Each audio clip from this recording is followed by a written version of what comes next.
I'm not going to tell you my name. After everything that happened, it doesn't feel like it belongs to me anymore. What I can tell you is that I was the last survivor of the Coldwater Marlin, a ship that should have never been out on the water that winter. I've been sitting here for hours trying to convince myself not to write this down, trying not to remember. But the truth keeps clawing its way back. If I don't put these words somewhere, I think they'll eat me alive. So, here it is, the part of my life I can't outrun anymore. I've been sitting here for hours with this blank page staring back at me, like it's daring me to tell the truth. I don't even know why I'm writing any of this down. Nobody is going to believe me. If I were on the outside looking in, I wouldn't believe me either. They'll call it trauma, shock. Maybe they'll slap on some quick diagnosis about survivors' hallucinations. Let them. I know what I saw. I know what that ship became. For 5 long, punishing seasons, the Coldwater Marlin was my home. Not because I wanted it to be, but because men like me don't get choices. You end up on a vessel like the Marlin when the world spits you out, and you need somewhere, anywhere to disappear. We weren't a crew. We were strays, drunks, gamblers, ex-cons, men running from debt or their own regrets. Someone once called us Foster's kids, named after Captain Hal Foster. The joke was simple. No other daddy wants him. And the sad part, it wasn't a joke. Hal wasn't a bad man. He treated us all right, fed us well enough, and kept us working so hard that we never had time to think about how miserable we all were. But the ship itself, that's where the misery lived. The Marlin was older than every one of us put together, rust creeping over her bones, metal groaning with every swell. Floors always slick with diesel and fish guts. The walls sweated. Literally, everything felt wet, like the sea had started devouring her from the inside out. Looking back, maybe it had. We sailed farther north that season than we ever had before, chasing rumors of a massive shoal, something worth the cold, worth the frostbite, worth the kind of nights where the ocean turns black and the wind sounds like it's whispering right into your ear. Hal was restless during that run. He spent all his time hunched over the charts, chain-smoking in silence, muttering to himself like he already knew what was waiting out there. Nights in the far north are wrong. The dark feels heavier, the water looks thicker. And sometimes, God help you if you stare too long, you'll see shapes in the waves moving just beneath the surface. Too smooth to be seals, too fast to be sharks, too deliberate to be currents. I always blamed exhaustion. You blame a lot of things out there just to keep your sanity, but that was all before we hauled her up. It started like any other catch. The winch groaned, metal shrieking under the weight of something heavier than usual. The deck crew started joking about big paydays and early vacations. Then Carlos froze. Cap? What the hell is that? At first I only saw fish silver bodies thrashing, seaweed tangled in the net, but then something pale shifted among the scales. Smooth, colorless, wrong, human skin. We all went silent. A girl, maybe 8 years old, was tangled in the net. Small, limp, soaked in seawater, but it was her mouth that stopped every single one of us cold. Her lips were sewn shut, not with thread, not with care, but with rusted fishing wire and iron hooks knotted crudely through raw flesh. Yet she was breathing, slow, shallow breaths, her chest rising in tiny tremors. Seaweed draped over her hair like a funeral veil, and her eyes wide open, unblinking, stared past every one of us, like we weren't even there. Hal's voice cracked over the intercom. Pull her out now. Carlos and Jake untangled her gently, as if she were glass, but she didn't flinch, didn't blink, didn't move. She looked dead, except she wasn't. What do we do? Jake whispered. No one answered him. Carlos raised his knife to cut the wire sewn into her mouth. I should have stopped him. I wish to God I had, because the moment the last hook came free, the girl opened her mouth, and the nightmare began. When her mouth opened, the song began. It wasn't a scream, not a cry for help, not even a breath of pain. What came out of that child's mouth was a sound I still don't have words for. A humming drone, low, steady, vibrating like it came from somewhere inside the ocean itself. It wasn't loud, but it filled the air. It filled us. It crawled into our ears, nestled into our ribs, buzzed behind our eyes. Carlos stumbled back first, clutching his head. Stop, what is that? None of us reached for him. None of us even moved. The girl sat up slowly, spine stiff, like something was pulling her upright by invisible strings. Her lips, now free of wires, didn't bleed much. They just parted wider, the hum growing sharper, clearer, more intentional. Then Carlos turned. He didn't say a word, didn't make a sound, just walked calmly, silently to the edge of the deck, climbed the railing, and jumped. No splash of panic, no thrashing, just a man disappearing into black water as if he were returning home. Will screamed for him, bolting to the railing. "Carlos! Carlos!" But the sea kept its secrets. Not a ripple, not a shadow, nothing. Jake, big, steady Jake, stepped forward and grabbed the girl by the shoulders. "Hey, stop it! Stop making that noise!" She didn't even look at him. Her eyes stayed unfocused, staring into nothingness while the hum drilled deeper into all of us. Jake's hands trembled, his breathing stuttered. He pressed his palms against his ears and whispered, "Make it stop! Make it stop!" Then he staggered backward, turned toward the steel wall beside the cabin, and slammed his head into it. Once, twice. The third hit sounded like a watermelon hitting pavement. His skull folded inward. He dropped to the deck like a puppet with its strings cut. That's when panic finally shattered us. Danny pressed himself against the rail, whispering prayers that weren't really words. Will backed toward the cabin, shaking violently. The hum rose and fell, melodic now. Almost pretty. Almost. I felt my own feet sliding across the deck, drawn toward the sea like gravity no longer cared who I belonged to. I dug my nails into the steel floor to keep from slipping any closer. That's when I saw them, shapes in the water. First I thought it was foam, then seaweed. Then I realized what I was looking at. Heads. Children's heads. Dozens. Their pale faces bloated by seawater, lips moving in perfect sync with the girl's song. Their eyes wide, dead, empty, looked straight up at me. My stomach lurched. My grip on the deck turned my nails bloody. I screamed something useless, something like, "Don't listen." But my voice barely existed in that sound. Will returned from the cabin gripping a knife. Maybe for protection, maybe for silence. I'll never know. He rammed it into his own throat before any of us could reach him. His blood spilled across the deck, steaming in the cold air. Danny didn't even try to run.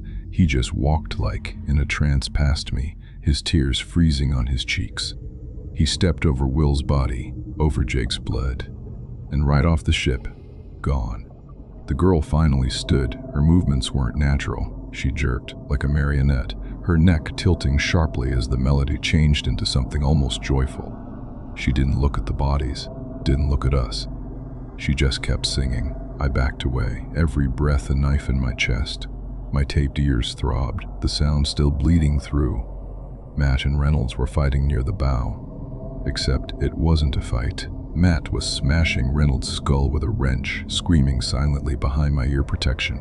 It didn't matter where I ran. The sound followed. The Marlin had become a graveyard, and the girl, whatever she was conducting the funeral. The ship had become a maze of dying men.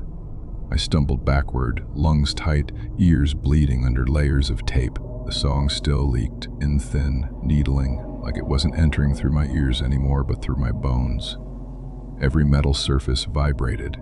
The deck buzzed under my boots. Even the cold wind seemed to carry her, humming like it belonged to her. I ran not toward safety because there wasn't any, but toward distance. Toward emptiness. The girl stayed where she was, standing in the center of the deck, head tilted, mouth open in a soft, pulsing rhythm. Behind me, the chaos didn't sound like chaos anymore.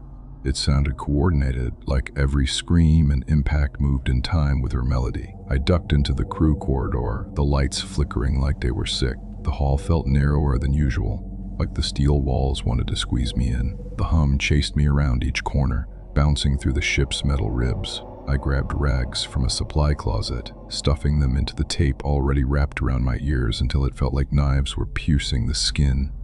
Still, the song pushed through. I stepped out onto deck and froze. Matt and Reynolds were gone. Not gone like they had jumped, gone like they had been claimed. Red streaks slid toward the rails, and pieces of something that used to be a person littered the walkway. But there was no body, no corpse, just absence. A silence cut through the hum for a split second. So sudden, It felt wrong, and I realized it wasn't silence. It was inhaling. The ocean inhaling. I ignored it. I had to. I ran toward the wheelhouse. Its door was shut tight, its window smeared red. Stanley and Greg were huddled beneath it, duct tape strapped across their ears like mine. When they saw me, relief washed across their faces, but only briefly. The hum didn't allow hope for long. I pointed at the door, mouthing, "Is he in there?" Greg shook his head. Stanley pointed upward at the window. The glass flickered orange from sparks and fire inside. Captain Foster wasn't steering anymore. He'd already lost the battle and joined the others. Stanley mimed a gun to the head, rolling his eyes upward.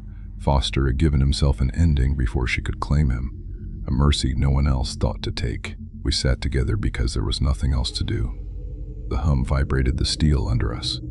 My teeth buzzed in my skull. We weren't waiting for rescue, we were waiting to break, and Stanley broke first. He ripped the tape off his ears with a soundless scream. His face contorted into something that wasn't fear. It was relief. Like giving up finally felt good. He bolted upright, sprinting toward the railing. Greg lunged after him, but slipped on blood. I didn't move. I couldn't. My limbs felt like they belonged to someone else. Stanley went overboard like he was diving into warm water.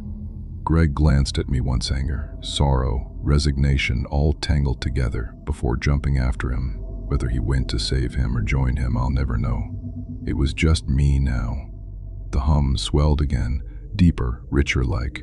Losing them made her stronger. The steel deck shivered. The ocean responded, rippling in perfect sync with her voice. I staggered down the deck, slipping on frozen blood, heading for the cold storage crates, the only place thick enough to muffle the song even slightly. Bodies were no longer bodies. They were pieces, fragments. The ship looked less like a fishing vessel and more like a butcher's table. I didn't look toward the lower decks. I didn't want to see what Matt was doing down there, or what the girl was doing with the others, or what the singing children beneath the waves looked like up close. My brain only had one command left, Hide, and so I did. I crawled into the nearest shipping container and shoved the door shut behind me. It locked with a clang that echoed like a coffin lid sealing. The hum didn't stop, but it softened. It softened just enough to keep me alive. I curled into the darkest corner, shaking, praying not for rescue, but for silence. And for a moment, just a moment, I thought the song was getting closer. I don't know how long I stayed in that container. Time folded into itself. Minutes felt like days, and hours felt like seconds. The cold seeped into my bones, making my fingers stiff and useless. The metal walls vibrated faintly with each pulse of the girls humming outside, sometimes distant, sometimes close enough that the air inside the crate trembled. I taped my ears again and again until I couldn't feel their shape anymore. Blood crusted around the edges. My jaw throbbed, but the hum still leaked in, muffled but unmistakable, always present, always probing, like a finger gently tapping at my skull from the inside. Then the hallucination started. I thought I heard footsteps on the deck. Light, tapping, ones like a child skipping, then voices. Not screams, giggles, whispered jokes, the soft pad of bare feet brushing over steel. At one point, I swear someone knocked on the side of the container. 3 soft taps. Playful, gentle, invitation taps. I pressed my back against the far wall, pulling my knees tight to my chest. I whispered through clenched teeth, go away, please," and the tapping stopped, but the humming didn't. I drifted in and out of consciousness. Sometimes I'd wake gasping because the humming had grown louder, vibrating through the floor like the entire ship was singing. Other times it faded until I wondered if maybe, just maybe, the girl had gone. But then a faint pulse returned, proving she was still there. Eventually the hum stuttered, faded, paused. That was the first time I realized I wasn't hearing it with my ears. It was inside me, worming its way under my thoughts, filling silence with itself. Even with my ears covered, the song threaded through my memories, threading itself into the spaces grief and fear had carved out. Every time I drifted off, I dreamt of the water, black waves rolling with glassy eyes beneath them, rows of children floating just under the surface, rising and falling like they were breathing with the tide, their mouths opening in perfect unison, silent but singing. I don't know how long I was in that limbo, but eventually something snapped. The humming stopped completely. Not diminished, not fading. Gone. The silence that followed wasn't comforting, it was crushing, heavy, wrong. My breath came in sharp gasps because for the first time in what felt like days, the absence of the hum felt louder than the hum itself. I waited and waited and waited. Nothing. No footsteps, no giggles, no singing. Just the creak of the drifting vessel and the metallic whine of the freezing wind outside. Panic set in. What if the hum had gone silent because she was waiting for me to come out? What if silence was the lure now, but the need to know was stronger than fear? Or maybe the silence was driving me mad, quicker than the humming did. I pushed against the crate door. It groaned but didn't budge. I shoved harder. It scraped open a sliver. Cold air knifed across my face. I paused, listening. Still nothing. I forced the door open enough to step out, staggering onto the deck, and the sight that greeted me nearly dropped me to my knees. The Coldwater Marlin was empty. Not like before, chaotic, bloody, alive with violence. Now it was silent. Still. Dead. Frost clung to every surface, glittering under the dull gray sky. Blood had frozen in strange shapes, like someone had been painting with it before the cold finished the job. Tools lay scattered like their owners simply vanished mid-motion. No bodies, no girl, no crew, no sound, just a ghost ship adrift on a flat, endless sea. I turned slowly, expecting her to appear behind me, or in front of me, or crawling from beneath the deck. But nothing moved. The silence pressed harder, filling my lungs until breathing felt like swallowing ice. Somewhere deep inside, I knew the truth. She let me live, not because she couldn't take me, but because she didn't want to. A mercy, or a message, or both. That realization felt colder than the wind. When I first heard the banging on the hull, I thought the hum had changed form, that maybe she'd learned a new trick, that maybe she was knocking now, asking me to open the door so she could finish what she started. For a moment, I curled into myself, trembling so hard my teeth clattered. But the knocking grew louder, sharper, human. Then a muffled shout. "Anyone alive in there? Coast Guard." The words barely made sense. They floated through my mind like foreign sounds I hadn't heard in years. By the time they pulled open the rusted exterior hatch, I couldn't stand without help. Two men in heavy orange suits grabbed me under the arms. Their gloves felt warm, solid, real in a way nothing had for days. "You're safe," one of them kept saying. "We've got you." But I could only stare at their faces, expecting the skin to ripple, peel away, reveal the drowned dead beneath. My breath hitched. My fingers clawed at their sleeves like I was drowning. They dragged me onto their ship, the Arctic Dawn, and wrapped me in blankets. I shivered uncontrollably, not from cold, but from the crushing noise of their voices. They were too normal, too alive. It felt wrong. One of them pressed a thermos into my hands. "Drink, slowly," I tried. The hot liquid burned my throat, but it anchored me just enough to stay conscious. When they asked questions, what happened? Where was the crew? How long had I been at sea? The words jammed in my throat. How was I supposed to explain that the sea had sung back? Eventually, I managed to whisper, Did you hear anything when you boarded?" They exchanged a look. Not a scared look, not even confused, just uncertain. One of them rubbed the back of his neck. "No." Boat was quiet as the grave. The grave, I nearly laughed. If only graves were that harmless.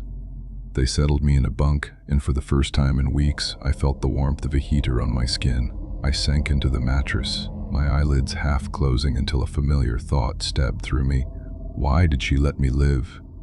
It hit me so hard I sat upright again.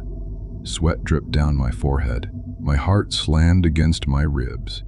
The question echoed through my skull like a hammer on steel. Why me? Why me? Why me? I saw her blank eyes again, felt the hum vibrating in my teeth, heard the splash of my friends stepping into the sea. But she had stopped humming. She had stopped calling. She had left me. People don't understand terror until they've been selected by something that shouldn't exist.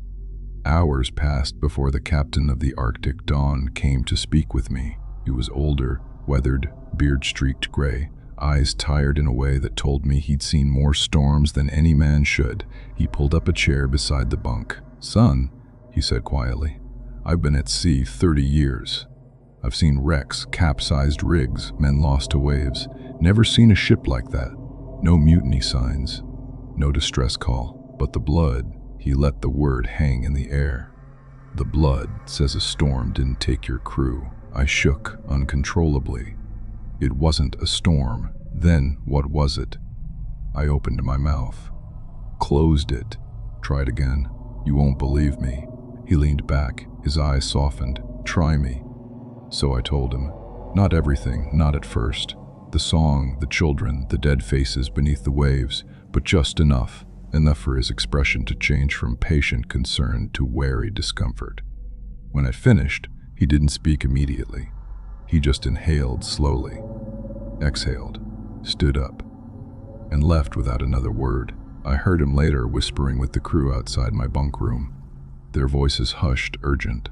I couldn't make out every word, but I caught enough. Psychotic break, pressure-induced hallucinations, trauma response, keep him calm. They didn't believe me. I wish they had, because as night fell, the ship began to slow. Not mechanically, not from waves, but because something was touching the hull. A soft thud, then another, then many, rhythmic, unified, almost like something knocking.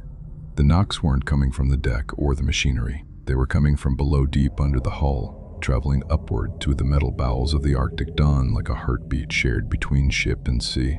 I froze, my breath turning brittle in the cold air. The lookout frowned. "You hear that?" Before I could answer, the knocks sped up. Thud, thud, thud, thud, thud, thud, thud, thud, thud, like dozens of tiny fists hitting the underside of the ship in perfect rhythm. "No," I whispered. "No, no, no, this isn't real." The lookout leaned over the rail, aiming his flashlight at the water. The beam sliced across the dark surface, illuminating nothing, just the gentle sway of calm waves. That was wrong. The ocean should have been churning under that noise. Instead, the water remained still, too still, like a lid sealed tight over a boiling pot. "What the hell?" the lookout murmured. Then the knocking stopped, completely. Silence flooded in, thick and expectant. And then a voice rose from beneath the water. Not a scream, not a cry. A single note vibrating just below hearing, like the hum of a cello string being pulled taut. The rail trembled under my hands. My teeth pulsed in my skull. My knees buckled, and I nearly collapsed. The lookout staggered back, shaking his head as if dizzy. "Vertigo," he muttered. "I think I'm getting seasick." He never finished. A shape surged up from the water beside the ship, a pale, swollen child's face pressed against the surface. Eyes wide, lips barely parted. Then another, then 10, then dozens, floating, watching, mouths opening in unison. But there was no sound, just the low note trembling through the hull. I stumbled back, pressing myself against a storage crate. The lookout's flashlight slipped from his hand and clattered across the deck. "Oh God," he whispered. "Oh God." The children began to move. They didn't swim, they didn't tread water. They simply drifted all at the same time, all at the same angle, circling the ship, like planets caught in a silent orbit. Their eyes never blinked, their mouths never closed. "Back inside," I breathed. "We need to get back inside now." The lookout snapped out of his trance, grabbing my arm. "Engine room first. If the generator's failing." The ship lurched. Not from a wave, not from the wind, from below. Something massive struck the hull, hard enough to knock us off balance. The metal groaned, screaming through the pipes and rafters. The low note grew sharper, almost alert, like the ocean whispering, "It sees you." Another hit slammed against the underside. The deck rattled. A storage barrel rolled toward the rail and tipped overboard. The lookout cursed and grabbed the nearest intercom panel. "Bridge, this is Bo Watch. We've got something impacting the hull, do you copy?" "Something's under." His words cut off, not from fear, from silence. The intercom fizzled out, lights dying on the panel one by one. The ship had gone dark. No hum of engines, no whir of generators, just the low, haunting vibration radiating from below. I turned slowly toward the water. The children were closer now, right up against the hull. Their mouths stretched open wider, too wide, impossibly wide, skin tearing at the corners. Their song was no longer silent. I couldn't hear it through my ears. I heard it inside my bones. The lookout clutched his head, dropping to his knees. "Stop, stop, it's in my skull!" I grabbed him under the arm, dragging him backward. "Move, get inside, don't look at them." But he did. He looked, and the moment he did, his expression went slack peaceful, almost relieved.